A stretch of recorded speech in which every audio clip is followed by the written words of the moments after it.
Anti-vaxxers and conspiracy theorists have been slammed for refusing to have the coronavirus vaccine when it becomes available in Australia.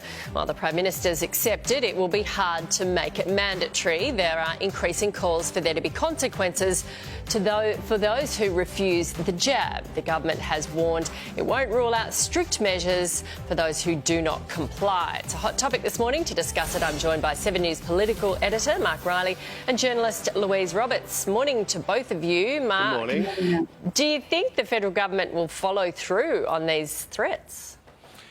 Good morning, Nat. Good morning, Louise. I think it probably will. I mean, Scott Morrison yesterday in a couple of interviews said, don't forget I'm the Minister of no jab, no play. And that requirement was brought in by a lot of the states. Boom shakalaka, ladies and gentlemen, brothers and sisters around the world. It is your boy Chris Schul, a.k.a. the Esoteric Noetic, a.k.a. the Chocolate Nubian Sobrada from Ghana, West Africa. Dropping the wisdomatic truth bombs here in Melbourne, Australia. You can rely on me because I'm on team meh. Sure to like the video, subscribe, click on the bell, tell your friends, tell your mom, drop some comments, let us know what it is. Let's get it. Ladies and gentlemen, the mainstream media, Australian mate, how insane are they? These people openly saying that the government should be threatening people. Threatening people. That's supposed to be a bad thing, right? Coercion. It's supposed to be a direct violation of the UNESCO Treaty, Nuremberg Code, Human Rights Charter. Essentially saying, this is the government. They're essentially saying that we're gonna incentivize you. I'm going to give you some kind of like an incentive stick, meaning they're going to make it impossible for you to travel, leave the country, unless, of course, you go ahead and do the right thing. And so many people have got this attitude where it's like, yeah, mate, I think the government should be able to do that. You know, you guys are endangering us if you're not going to take the boom shakalaka. These talismanic words that people use, endangering, safety, they mean nothing. They're subjective constructs. But somehow people like to use this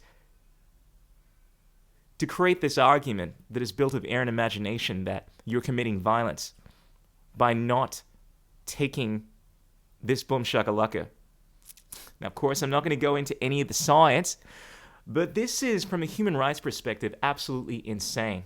In childcare centres and in schools. So there are things the government can do legally. There's a collision here between the rights of the individual and the rights of the community, but the law has deferred in favour of the community in some celebrated cases.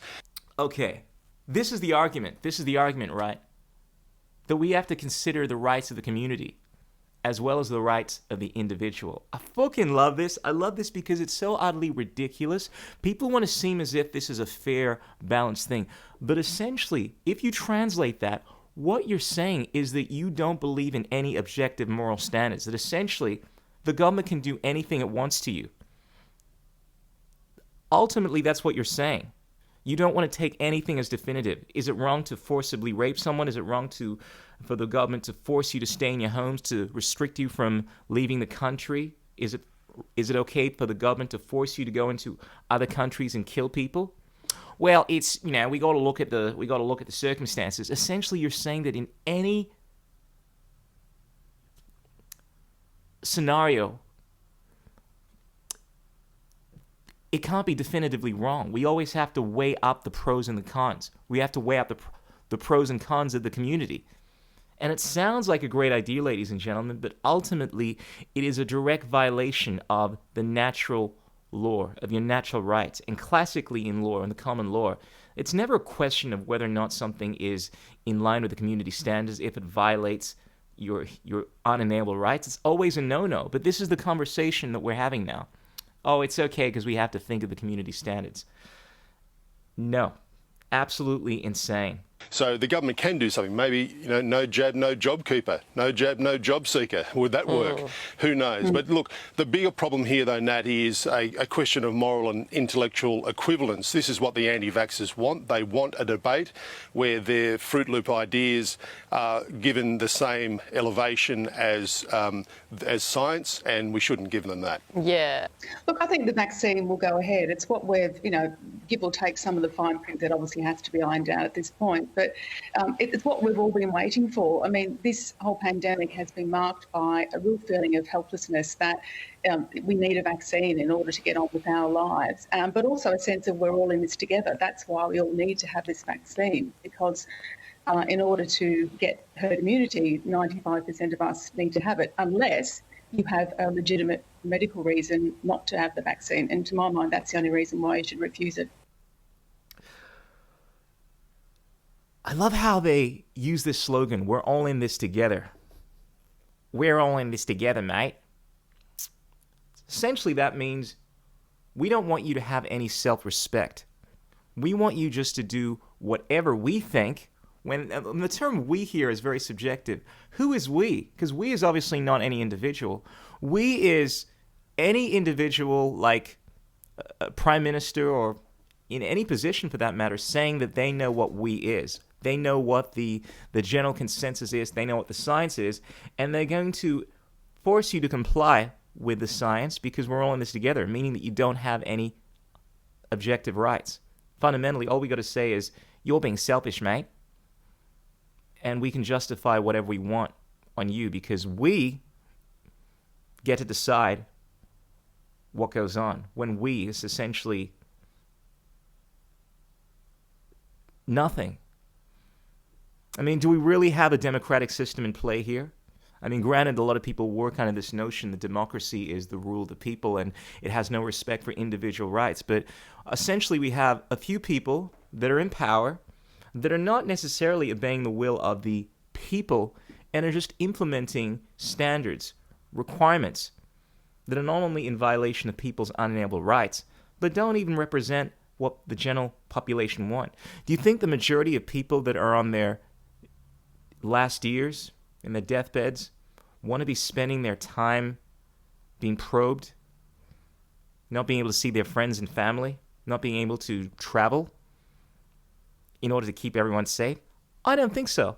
And I think their friends and family don't want that either. I think you'll find that there are a lot of people that aren't happy with what's going on. But of course, we've got to keep this illusion that everyone is in line with this, and we all feel like it's necessary to keep everyone safe, right? I don't think so. I'm not buying it. I'm not drinking the Kool-Aid.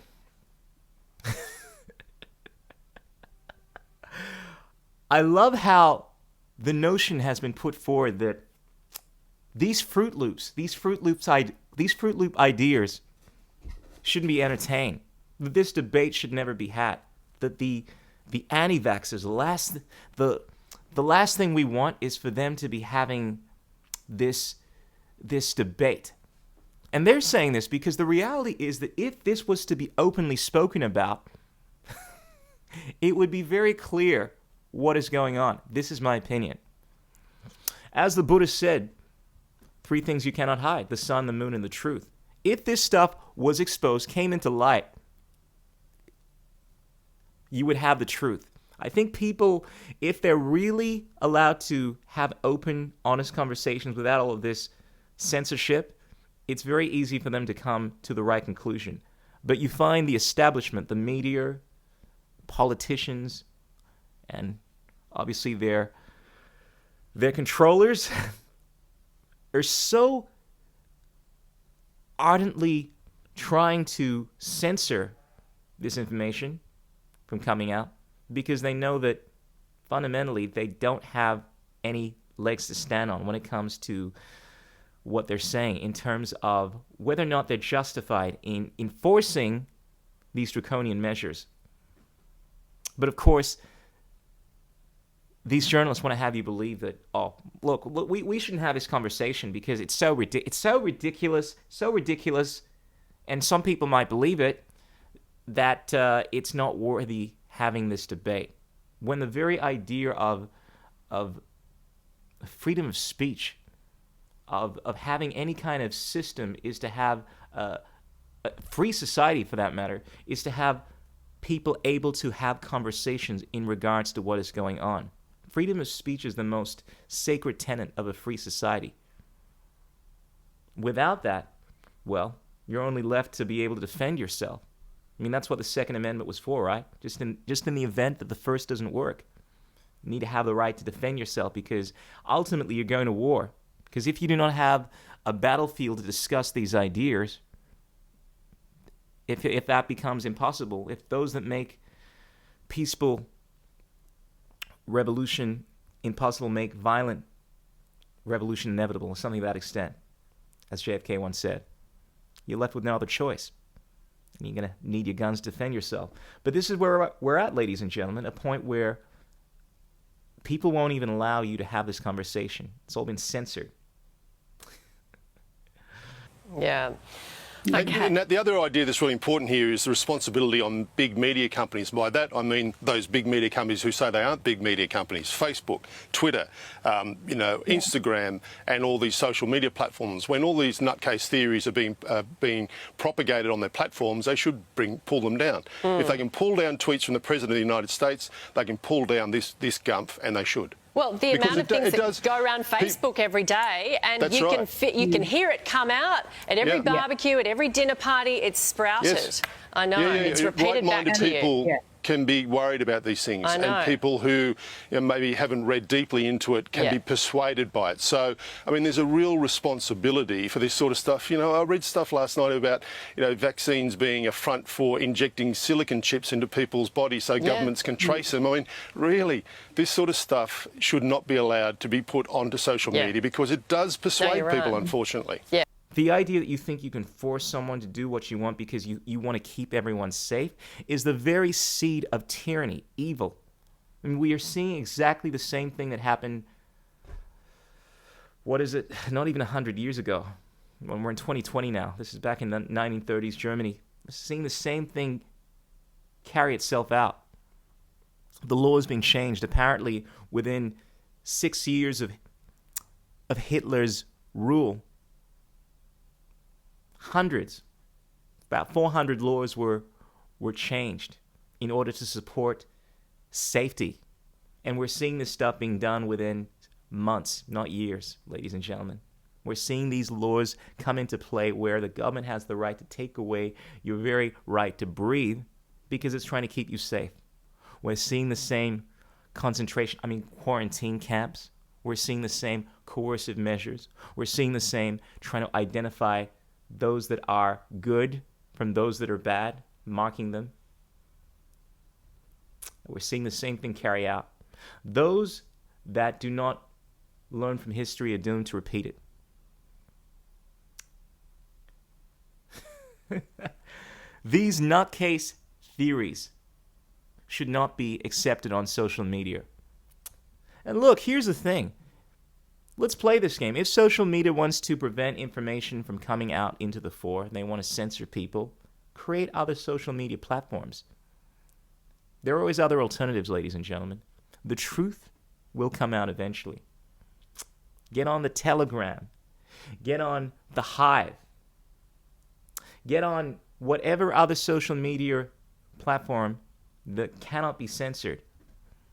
But the truth will come out eventually. And I think what's frustrating these people so much is that they are having these conversations on the dinner table, and they're realizing that a lot more people are not in line with this nonsense than they expected. And this 95% target that apparently we all got to get to, unfortunately, mate, I don't think we're going to reach it, because based on my level of awareness in regards to what's going on, most of the people that I'm speaking to, in fact, everyone I'm speaking to, even my mom, I broached this conversation with her, she's realizing that this is probably maybe not the most amazing idea.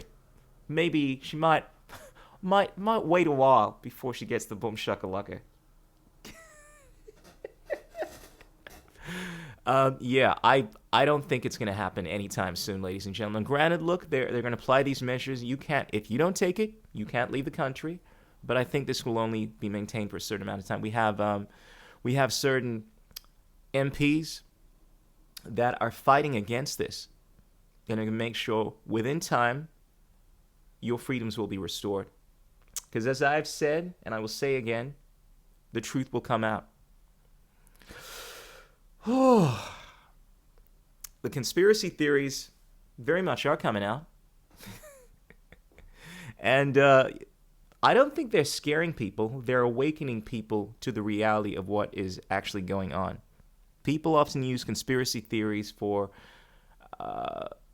when they are trying to belittle someone, when the reality is not it's not theoretical, it is actuality. It is happening. We're not talking about things that are potentially happening. We're talking about things that are happening right now. And it is a fact that your rights, your freedoms are being eroded. It is a fact that this is unjustified. Regardless of what your stance is on this thing, you do not have a right to force people to sacrifice themselves because you want to keep the community safe. And regardless of how dangerous you think this thing is, it's not acceptable, ladies and gentlemen. Ladies and gentlemen, I'm going to leave it there. Be sure to give us a like, subscribe, click on the bell, tell your friends, check out the Telegram group if you want to stay in the know with what's going on and just want to follow what I've been up to. Check us out on Hive. Peace out, keep it real. Illuminate your mind with wisdom, strengthen your will with love. Purge all negative thought patterns from your existence. This is the Chocolate Nubian Soul Brother signing out. Ow!